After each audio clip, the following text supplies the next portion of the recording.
Our city of immigrants, we often lump together people a little too easily. We talk about Latinos without recognizing the difference between fourth-generation Americans from Puerto Rico and new immigrants from Mexico or Honduras. We talk about the quote-unquote Asian community, which can include Indians, Filipinos, Koreans, Chinese, and Bangladeshi immigrants who have very different backgrounds and in many cases cannot even communicate with each other. Something similar has been going on with the black community. Over the past several decades, a large influx of immigrants from Africa and from the Caribbean have begun wielding significant influence in our politics, and some scholars are beginning to study the differences and alliances within the broad category of black. One of those scholars is my next guest. She's written a new book called Black Ethnics, Race, Immigration, and the Pursuit of the American Dream, which investigates a wealth of data to add a new dimension to our understanding of black political power. Joining us to talk about the new book is the author, a good friend of the program, Fordham University political science professor Christina Greer. Good to see you. Thanks for coming in. Thank you so much for having me. Congratulations for getting it done. Thank you very much.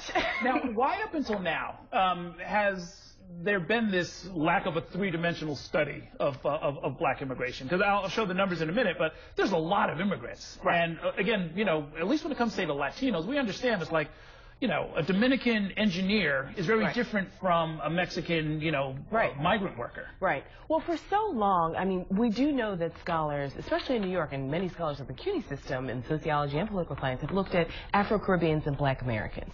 But for some reason, the third group has not been included, and largely because they're a smaller group. They're much more diverse. I mean, Africa is a very large continent. Their immigration's a little more recent, as opposed to, say, the 1910s and 20s for Caribbeans. We're looking more at the 1950s and 60s for African immigrants. So I don't really know why exactly black immigrants have been these invisible immigrants in many ways. And so part of what I investigate in the book is that for most of them, it's very difficult for them to become American. They are automatically lumped in as black American.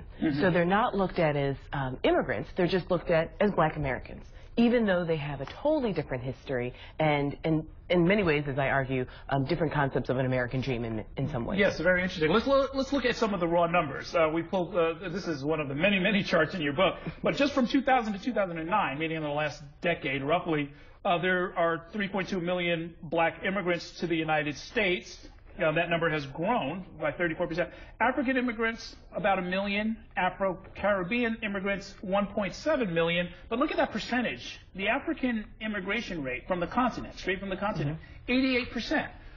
You know, almost doubling. So that's a lot of people. And if we had any doubts about the significance of it, well, you've got a guy sitting in the Oval Office every day who is the son of an African immigrant. But we also see that their migration patterns are totally different, right? So with Caribbeans, we've largely seen major cities along the East Coast, mainly the Northeast. But with African immigrants, you have people coming as either refugees, you have people coming on education visas, you have people coming seeking political asylum, and they're not just settling in major U.S. cities, they're actually going to small towns, you know, suburbs. Maine has a very large, you know, Sudanese population, as does, you know, Nashville, Tennessee.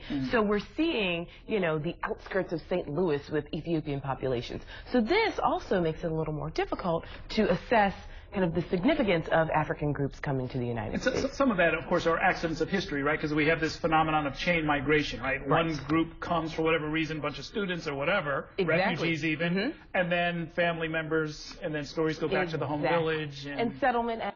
You know, if the United States places a small group of either students or asylum seekers in one particular town, exactly as you said, chain migration will all of a sudden, you know, in years or decades to come, we have a very large population. And here I was surprised that 44% of black New Yorkers, about a little over 2 million black New Yorkers, 44% of them are either from Africa or the Caribbean, 39% Caribbean, 5% African. And again, those numbers are growing by leaps and bounds. Right. And we also, I mean, that number is a little complicated because there are some people who are even fourth generation Afro-Caribbean, but they just consider themselves JBs or black Americans. JBs meaning just black, right?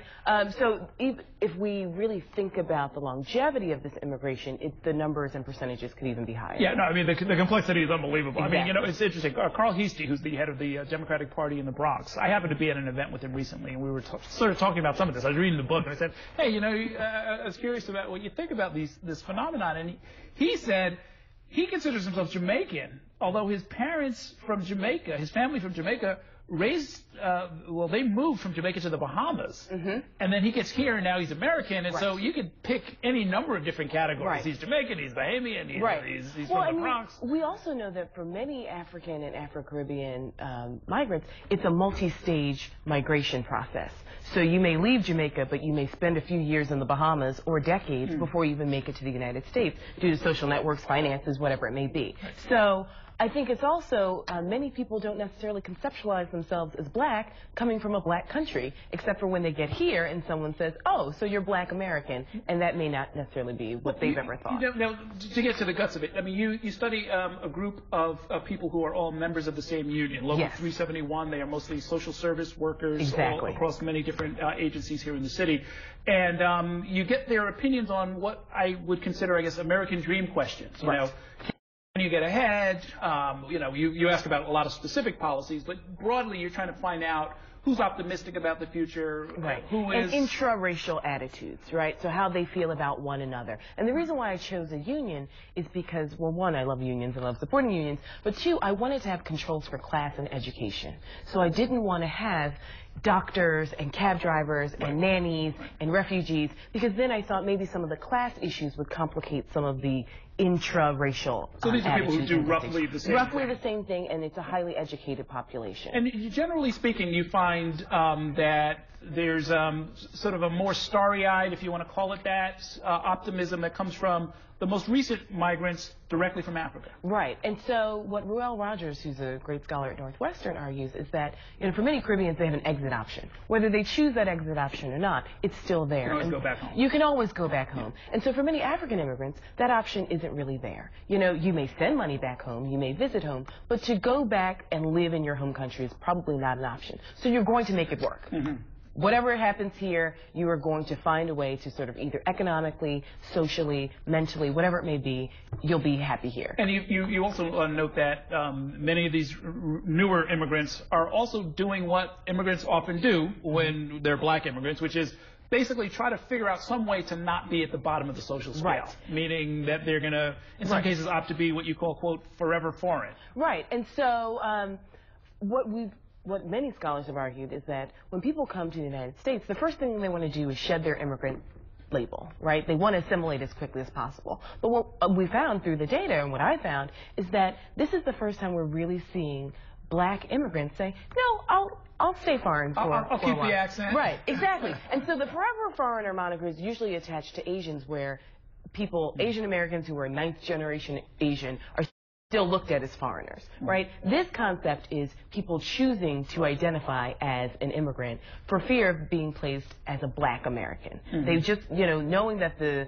American status is not possible because of their black skin, and they know that they'll be lumped as black Americans, then they're choosing to say, no, I'll just be Jamaican for now, and then we'll go from there. And I mean, this is a precursor to some very interesting developments. I mean, I noted that there are a lot of African from Africa, Ghanaian candidates who ran in the Bronx, and I mean, they didn't get anywhere this time in the city council races, but there will be a next time. Right. And this is a very good way to sort of get a handle on some of this. So we thank you for doing the work, and thank you for coming in to explain it. Thank you so much. The book is called Black Ethnics. I'd like to thank Professor Christina Greer for being here. We're going to take a short break.